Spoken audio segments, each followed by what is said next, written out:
The Surviving Outside Sales Podcast, hosted by Mike O'Kelly, presented by Sales Builder Academy. The goal is to survive and thrive all phases of outside sales, whether you're getting in, dominating, or getting out. Surviving Outside Sales. Now on with the show.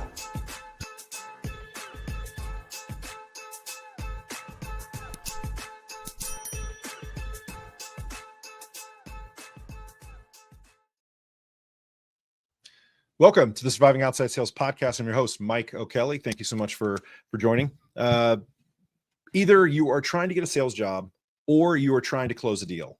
There are three things that you must do for either. You need to be known, you have to be liked, and you have to be trusted.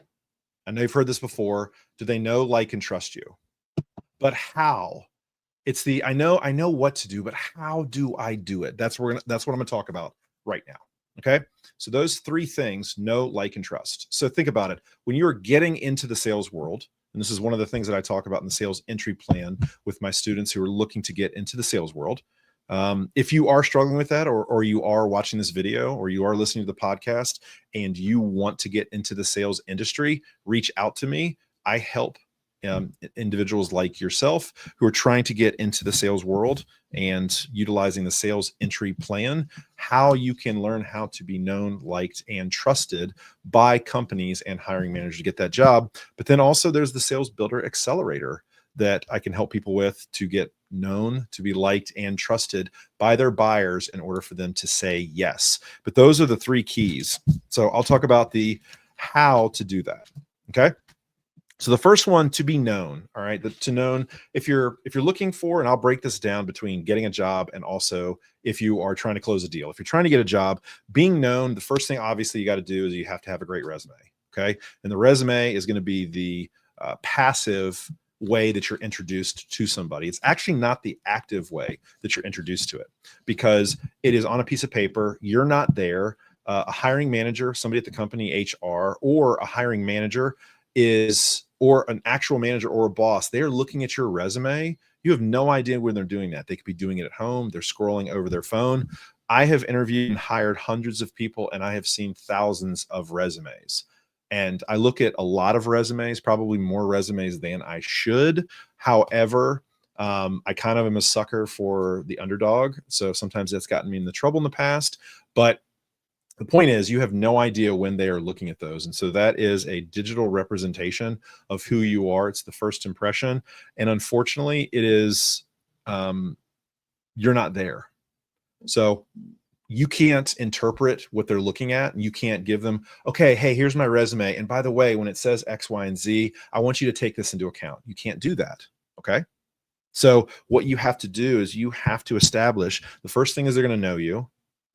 And then, do they like you?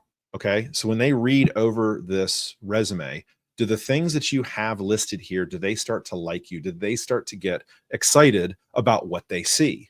If the answer is no, you're not getting interviewed. They're not going to waste their time. If the answer is yes, you're going to be put into a bucket where it's a yes. Doesn't necessarily mean you are going to be interviewed. It just means, okay, yep, putting them into a bucket. So most hiring managers, most people that are looking to get employees, they are going to start filtering. Okay. The filtering process. And this is what a lot of people don't tell you. You know, if you're applying online, especially LinkedIn or Indeed or one of these job boards, you think, oh, I applied. I can't wait to hear back from them. Chances are you're probably not going to hear back from them unless you are an absolute layup for the role. You've got the great experience. It's exactly what they're looking for. And the timing is right. You happen to hit that job posting in the first 24 hours, and it's not the avalanche of resumes have come in yet. So there still is timing with everything. If you've listened to the Surviving Outside Sales podcast, or you've been one of my students in Sales Builder Academy, you know I always talk about dating and sales go hand in hand. Just like if you're trying to meet that right person, sometimes timing isn't right. You don't meet them. You meet them at the wrong time. You might meet them when they're dating somebody. You might meet them when you're dating somebody. So the same thing is with jobs and opportunities, but the timing is everything. When you apply for jobs, how you can be on the radar faster, things like that, all of that matters. All right. So the knowing and liking part. that sometimes can happen simultaneously just by them looking at the resume. So great. You get yourself the phone screen, you get yourself the Zoom meeting, you get yourself that first interview. That's your opportunity for them to start to trust you. But every interaction you are having from the time that they know who you are, you're on their radar, to the time that you actually sit down with them or you actually meet with them in person, there's going to be a mental kind of dashboard from that manager of how responsive have they been, things like if there's grammatical errors in the application process itself, or if there are grammatical errors in the resume, they're going to remember that. Okay. It doesn't necessarily mean it's a deal breaker. It's just, if you continue to not elevate past that, they're never going to trust you. And that's what they want. Okay. Most jobs, especially in the sales world, they're not super drawn out. Okay. We're not talking about 3-4 month interview processes where you really get a chance to know somebody. Okay. Sometimes they can hire you in less than a week. Not all the times, but sometimes that happens. They need a quick hire. They got to get somebody out there, and they're willing to give somebody a shot. So what they're going to do is, however they feel, the better they feel towards a candidate, the better they feel towards you, and they can trust you. That's going to make it so much easier for them to say yes in the future. And that's what you want to do, getting them to know, like, and trust you. And then on the trust side of the interview process, it also happens with the follow-up. Follow-up is crucial. I can't tell you how many times that I have really liked a candidate and I reach back out to set up a time to discuss the role, which basically I'm letting you know, hey, I want to talk about the role and make sure you're still interested, make sure you still have that excitement level. That is my last filter of trust, is if you come out there and you knock it out of the park on the Zoom meeting and you knock it out of the park with the 2 face-to-face interviews, and then I reach out to you and you're super low energy, you don't sound excited, you've lost my trust. But if you're really excited for the role, you share a story, you're ready to go, chomping at the bit, that's the trust. And then it's like, okay, great. That's the final hurdle. I have actually had candidates where I was excited about, probably more than maybe they were for getting the job. And I reached out to them and it took them 2, 3, 4 days to reach back out to me, say, oh, sorry, I just got busy. The answer is no. I have lost trust in you because everyone is busy. Okay. I'm busy. You're busy. Everyone is busy. We have things going on in our lives. Not many people are just sitting around twiddling their thumbs. Okay. So if you can't handle this right now before you have the job, you're never going to be able to handle what is going to be asked of you once you have the job. Okay.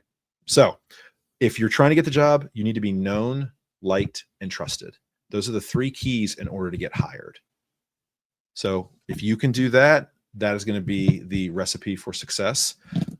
Once you get the role and you're actually trying to sell, it's the exact same thing. Know, like, and trust. If you are known by your prospect, if they like you, then what they're doing is, can I trust them? And the trust with them is, can they deliver what they promised? Can I trust them that they're going to be here if something goes wrong? Buyers care more about what happens if it goes wrong than what happens if it goes great, because they know it's going to happen. You've already made the claim, hey, buy this product or service, and this is what's going to happen. Okay. So they already know that. They're not trying to trust that. What they're trying to trust is, if things go sideways, are you going to be there to help me through this process? If the answer is no, guess what? They're not going to buy the product. So whether you are selling yourself to a company to get that role, or you're selling yourself in order to get the prospect to say yes, know, like, and trust. It's the exact same process. It's one of the things that I talk about when I built out the sales entry plan and the sales builder accelerator. The sales builder accelerator is how you can take your territory and scale your territory, basically starting from the foundation all the way up to building advocates. It's A to Z for how to build your sales territory as a business. The sales builder accelerator and the sales entry plan have virtually the exact same process. Okay. The first phase is going to be the planning phase. The second phase is going to be the building phase. And the third phase is going to be the launching phase. And the reason why is, no matter what you do in this world, if you have to convince somebody to do something, you are in sales. If you're trying to date somebody, guess what's going to happen? You're going through the exact same 3 process. Okay. You're going through the planning stage, you're going through the building stage, and then you're going through the launching stage. Now, in a relationship, the launching stage is you're probably closing for a commitment, maybe to be boyfriend, girlfriend, maybe to get engaged, maybe to get married, whatever it is. That's kind of the launching phase. But the building phase is you're building the relationship. You're continuing to build on that trust. You're building that bond. But in the beginning, it's the planning phase, and that's kind of the exciting part, when you're dating, but the planning phase. But it's still the exact same steps, the exact same process, no matter what area you are in sales. It's the exact same thing on the tail end. The surviving outside sales is getting in, dominating, and getting out. The getting in part is the sales entry plan. The dominating is the sales builder accelerator. There's also a process of getting out, getting into management, getting into a new role, becoming an entrepreneur. It is the exact same. You have to plan, you have to build, and then you have to execute. So you still have the planning, the building, and the launching. It is the exact same 3-phase process, no matter what you do in the sales world. And I know if you've been listening to Surviving Outside Sales podcast, or if you've been one of my students, I talk all the time about the rule of 3. The rule of 3 is undefeated. Everything in this world, it's so easy to remember. It's so easy to structure things in the rule of 3. That's how I build all my systems, processes, and frameworks. It's the rule of 3. In fact, every one of my programs has 27 steps. 3 phases, 3 stages, 3 steps per stage, 9 steps per phase. I know I used a lot of words. It's a lot easier if you see it in person, but 27 steps. My original program, the Sales Builder Blueprint, was 86 steps at one point. It was way too long.